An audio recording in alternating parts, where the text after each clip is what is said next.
Hi, I'm Hannah. I'm Julia. I'm Brandon. I'm Sammy. And we're going to be talking about Lines for an Abortionist Office by Ruth Lechlitner. And I'm just going to read it to start off. Close here thine eyes, O state. These are thy guests who bring to gods with appetites grown great a votive offering. Know that they dare defy the words of law and priest. Better to let the unborn die than starve while others feast. The stricken flesh may be outraged and heal, but mind, pain sharpened, may yet learn to see. Thee plain, O state, be blind, accept love's fruit, be sleek, fat and lip sealed, forget that life, avenging pain will speak. Thrust deep the long curette. 1936. Do we want to go around and just give first impressions on the poem? Yeah, I can start. Okay. To me, the last line is just, it has always been super, super visceral. And I think that is probably a very common feeling that a lot of people have. But like, thrust deep the long curette is kind of just a shocking line. And when I read this the first time, I went back and I just remember what stood out to me about this poem is how almost ironic and potentially even satirical it is that like the language used in the poem is almost so like biblical and formal and not normally what you would like associate with someone who is pro-abortion. And so that's my first impression is how the language functions and why this choice was made to use this kind of language with this perspective. Something that struck me too was, like, off the bat was like her use of O state. It kind of reminded me of some kind of official law or something that she was incorporating into the poem, and that's just like I thought it was really cool, and that's like what struck me at first. I guess I don't know if I have other thoughts than what they've already said, but yeah, the last line is definitely very very striking to see this portrayed in such a way that's very very visceral. Like, people try to I think that a lot of people try to talk around abortion a lot. There's a lot of talking around it, and this does not do that. You're getting straight to the point. Yeah. I think also I was thinking about what you said, Hannah, about the O state, and I think it also kind of gets at the idea that initially when we read the poem and we hear this language that a lot of people are so familiar with from like kind of religion, and it resembles a ballad a little bit, you get like lulled into this false sense of complacency, similar to the way like people talk around abortion and people try to let people take it for granted that the state should be able to regulate our bodies. But I think that using this form and then the last final lines being so shocking, it kind of shocks us out of that complacency, and we have to rethink all these ideas that have been so ingrained into us about what the state should and shouldn't be able to tell us that, you know, it has power over. I had written something about this poem like for the week 5 like discussion post, and I'm looking at it now, and like something that also struck me when I first read it was like the parentheses, because when I read it for the first time, they kind of almost help depict like a secret about them like needing to keep abortions quiet during this time period as outside factors oppose them. And I thought like the words between the parentheses were also almost acting as like a dose of honesty in reality that Lechlitner was giving the readers, and how like they could also provide insight into like the thought processes of parents during the Great Depression, and how they were forced to consider whether or not they could feed a new baby and give it a new life. Yeah, I mean, I think also what's really interesting about that is it's saying life avenges pain, and typically when we talk about abortion, it's kind of the idea of whose life matters, and I think in like such desperate times, maybe she's saying, well, we should consider the lives of those that are living through it and not this unborn potential that is more of an idea than anything. And really, like, people take issue with the idea that this only has the potential to, like, wreak havoc on our world. But when you're in a time like that, and you're facing these difficult decisions, like, and you're really the one experiencing it, shouldn't you be entitled to that?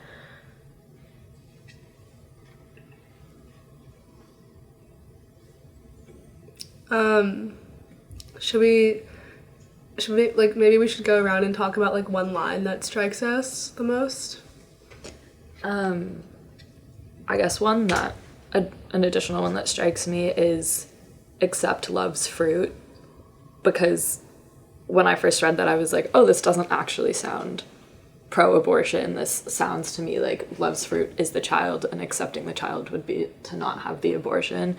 I would have to read further to see how that plays into it, but when I was just scanning, that stood out to me as like, oh, that kind of counters everything else.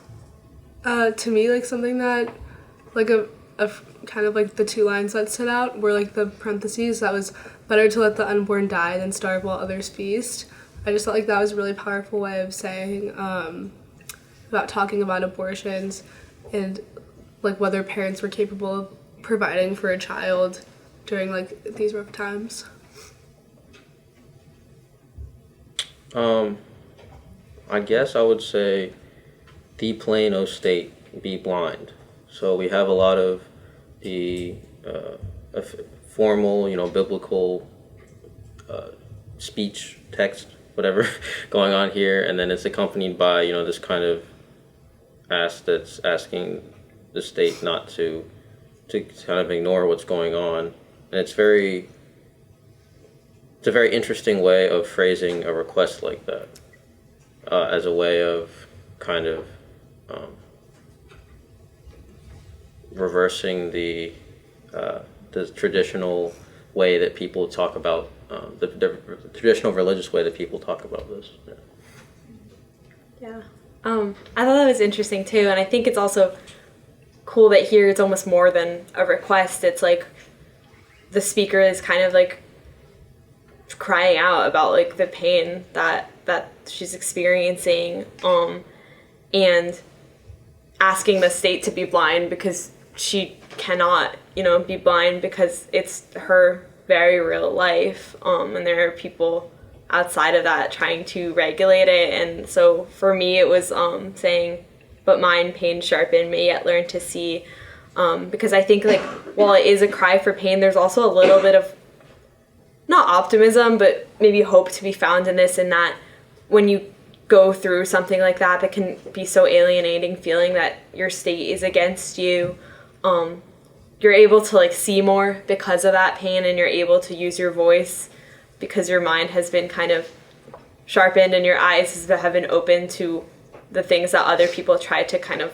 push to the sidelines and push away. And in that way, it's a little bit metapoetic, because she's able to write this because of the pain, and that extends beyond this poem, but more just like in facing this life-altering experience, you're able to just see more and come to the world with more.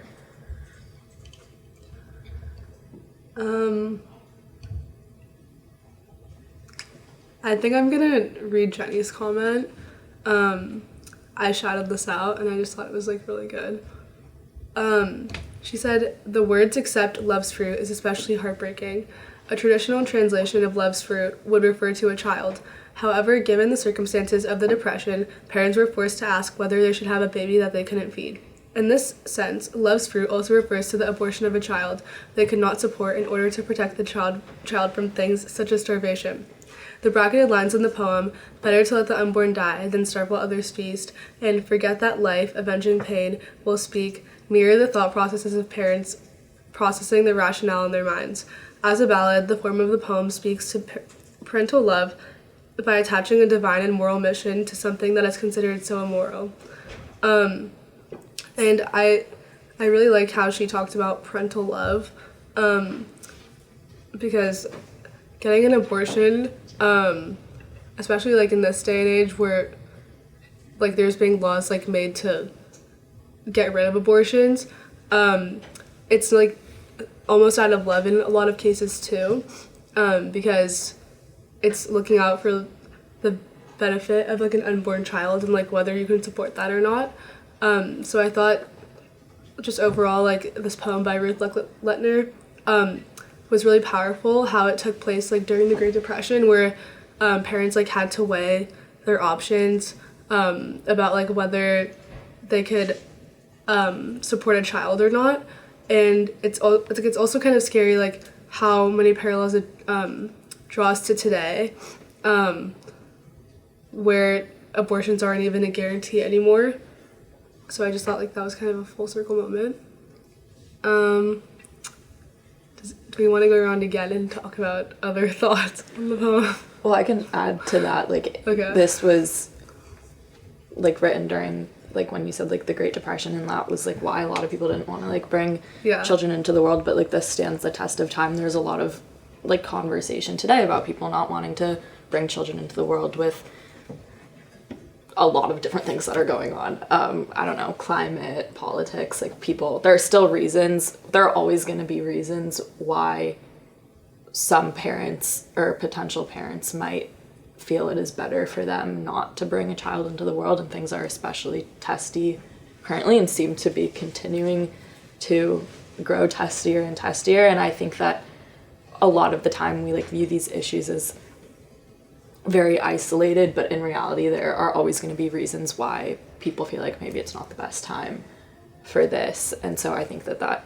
like when you were reading that out loud, I was like, oh, I might not have initially thought that this poem stood the test of time, but like it does. I also think maybe that the form kind of aids in that, because it's so like it's something that is everyone is so familiar with and is so like goes back, you know, decades, that it's kind of getting at the fact that like so does this issue, and that people are never gonna be done talking about it, just as people are never gonna be done talking about religion. You know, it's just as much part of the fabric of our society. And even like in the poem, like stricken flesh may be outraged and heal. So like though individual circumstances come and go, you know, it's people's, now that this is part of people's consciousness and now that this is part of society, it's never going to go away, whatever the issue of the time is. So I don't know if anyone else has thoughts on like how the form and content either work together or don't with this. Well, the form and content are like the whole thing with the language is part of the form, and the ballad is part of the form and the content. So it all kind of relates together to I can't remember, to reverse whatever as the converse of whatever would traditionally be like a religious text or something like that. I guess that's like the obvious thing to say. I remember also reading someone's comment about the line "fat and lip sealed," and how that's like attributed to government officials. About how like Ruth Lechlitner wanted them to allow abortions. So I think like a lot of the form is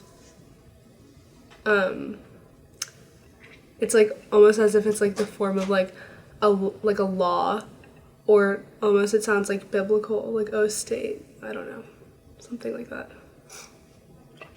I think in this poem specifically, the form, the content and the form are so interconnected because of the ballad form and the language that comes with that. Like the content is so connected to the form in a way that we don't usually see in this course. So like as opposed to, you know, more traditional poems where the form and the content are, there's a content that's supposed to come with the form, right? This kind of takes that and turns it on its head by talking about a topic that you wouldn't want to talk about in that traditional context.